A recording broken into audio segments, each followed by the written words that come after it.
సభాయ నమః. సభా వేదికను అలంకరించిన ఈనాటి మన సత్యనారాయణ గారిని మనం ఏమనుకోవాలి? అమృతమూర్తి. ఇప్పటి వరకు మీ చెవుల్లో అమృతం పోసిన అమృతమూర్తికి, కేశవ గారికి, అలాగే ఇక్కడ వచ్చిన వాళ్ళ టీం అందరికి కూడా నా ప్రత్యేక నమస్కారాలు. నా ముందున్న మహిళలు, మహారాణులు, రాణులే కదా, వారందరికీ కూడా నా నమస్కారాలు. చాలా అందంగా కనిపిస్తున్నారు.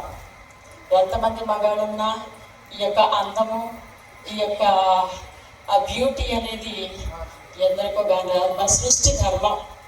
ఆ సృష్టి ధర్మానికి దేవుడిని నేను సర్వదా కృతజ్ఞులని.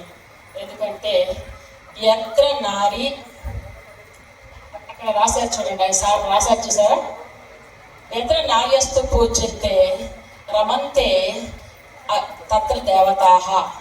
ఎక్కడ స్త్రీలు పూజింపబడతారో అక్కడ దేవతలు కొలువై ఉంటారట. ఇప్పుడు పూజ అవసరం లేదు, మనకేం కావాలి? గౌరవిస్తే చాలు. మరి పేరు చెప్పాలా? అది చెప్పాలి. ఇప్పుడు మనకి ఈ సృష్టికి స్త్రీతో పోల్చింది. స్త్రీ అనేది ఓర్పు, సహనము, క్షమాగుణము అన్నీ ఉన్న ఒక అమృత మూర్తి. సృష్టిలో ఏదైనా ఉన్నది అనుకుంటే అది స్త్రీమూర్తే. మన ప్రపంచంలో మన భారతదేశం ఎంతో గొప్పది, మన సంస్కృతి ఎంతో గొప్పది. మనం ఈరోజు చక్కగా ఈ మంచి మంచి చీరలు కట్టుకున్నామంటే అది మన సంస్కృతి. వేరే దేశాలకు వెళ్తే అక్కడ ఏముంటుంది? వాళ్ళు స్కర్ట్లు వేస్తారు, టీషర్ట్లు వేస్తారు, జీన్ ప్యాంట్లు వేసుకుంటారు. దాంట్లో అందం అనేది ఉంటుంది, అనేది మనకు ఉండదు. వాళ్ళ సంస్కృతి వేరు. వారానికి ఒకసారి వీకెండ్ వచ్చేసరికి వాళ్ళకి ఇష్టం వచ్చిన వాళ్ళతో వాళ్ళు తిరగచ్చు, లాంగ్ డ్రైవ్కి వెళ్ళచ్చు. కానీ మనది ఒకటే రాముడు, ఒకటే సీత, ఒకటే మాట.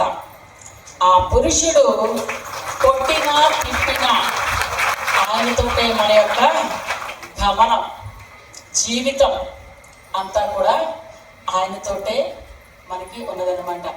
కాబట్టి ఈరోజు ఈ యొక్క మహిళా దినోత్సవాన్ని పురస్కరించుకొని, మహిళా దినోత్సవం సృష్టి మీకు తెలుసా? హిస్టరీ తెలుసా? మీకు తెలిసే ఉంటుంది. ఇది 1908వ సంవత్సరంలో క్లారా జెట్కిన్ అనే ఆమె న్యూయార్క్లో ఒక శ్రామిక శక్తి నుంచి ఈ యొక్క శక్తి అనేది వెలవడం జరిగింది. అక్కడ స్త్రీలకి అన్యాయం జరిగింది. ఏ విధంగా అంటే వాళ్ళకి జీతం సరిగ్గా ఇచ్చేవారు కాదు, ఓటు హక్కు లేదు, పని వేళలు మనకి ఇక్కడైతే 8 అవర్స్, 24 అవర్స్, 12 అవర్స్ అట్లా ఉండేది. అట్లా కాకుండా ఉండేది అనమాట. సో అది పురస్కరించుకుని దాన్ని సాధించాలి అనే దాని మీద ఒక ఉద్యమం లేపడం జరిగింది.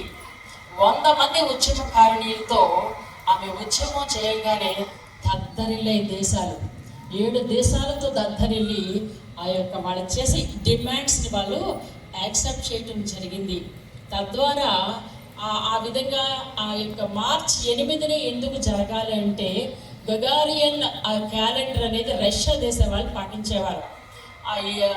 పాటించే ఆ డేట్ మనకి ఏంటో మార్చి 8 రావడంతో మనకి ఈరోజు అంతర్జాతీయ మహిళా దినోత్సవంగా ఏర్పాటు చేయడం జరిగింది. మరి అంతర్జాతీయ మహిళా దినోత్సవం మనకి మహిళలకైనా పురుషులకు కూడా ఉందా? పురుషులకు కూడా ఉంది. అది ఎప్పుడంటే నవంబర్ 30. కానీ అది అంతర్జాతీయ